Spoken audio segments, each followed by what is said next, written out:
हरियाणा में बीजेपी की जीत हुई है, जैसा कि आप सभी जानते हैं। इस पर सभी लगातार अपनी अपनी तरफ से सियासत कर रहे हैं। और क्या कुछ कहा है मनोहर लाल खट्टर ने हरियाणा में बीजेपी की जीत पर, आप सुने क्या कुछ कह रहे हैं मनोहर लाल खट्टर।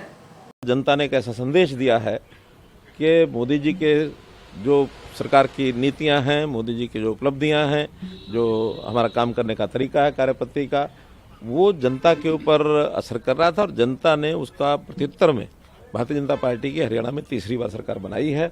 और ये अपने आप में एक रिकॉर्ड बना है कि हरियाणा में आज तक किसी भी पार्टी की लगातार तीसरी बार सरकार नहीं बनी थी।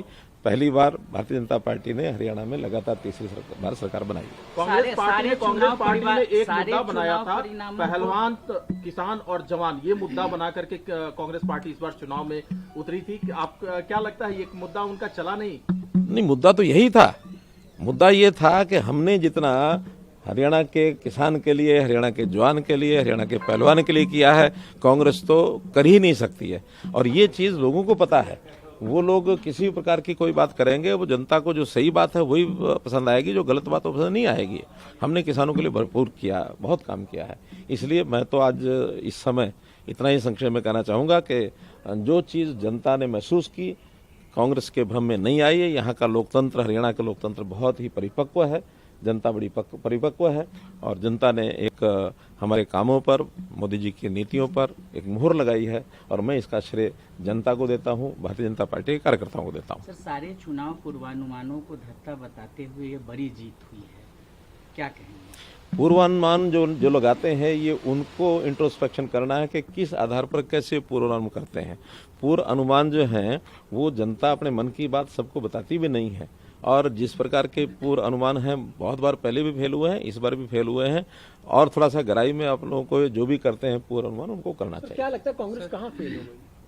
ये तो कांग्रेस वालों से पूछना पड़ेगा। कांग्रेस पार्टी ने इस बीच आरोप लगाया है कि स्लो काउंटिंग किया जा रहा है, कई चुनाव आयोग नतीजों को रोक रहा है, नतीजों को लेकर।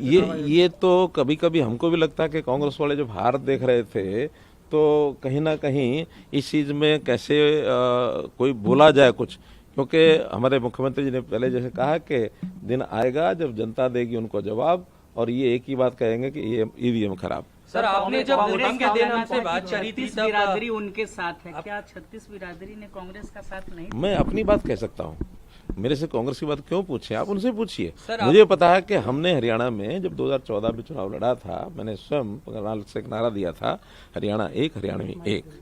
तो इसलिए हरियाणा के सब लोगों को मैं अपना परिवार मान करके चलता रहा हूँ। आज भी हमारे मुख्यमंत्री जो हैं वो उसी प्रकार से और हरियाणा की जनता के साथ एक तालमेल बैठा करके एक बड़े विनम्रता के भाव से जनता के काम हमेशा करते हैं। सर, करनाल में जब वोटिंग के दिन आपने बात करी थी तो आपने दो बातें कही थी। एक तो पूर्वानुमान आपने भी लगाया था कि 45 से ज्यादा सीटें भारतीय जनता पार्टी जीत रही, अपने दम पर सरकार बना रही। कहा था। और दूसरी बात आपने कही थी नायब सैनी ही हमारे मुख्यमंत्री रहेंगे।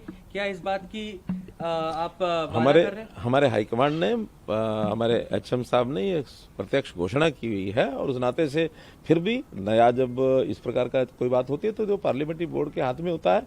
और मुझे लगता है कि जो विषय है वो इसी प्रकार से चलेगा। खट्टर साहब, एक सवाल है, पौने 10 साल लगभग आपने हरियाणा के मुख्यमंत्री के तौर पर काम किया। आज जब चुनाव हुए तो कुमारी शैलजा ने कहा है जब रिजल्ट आया कि उनसे आकलन में कहीं ना कहीं गड़बड़ी हुई है, कांग्रेस पार्टी से गड़बड़ी हुई है।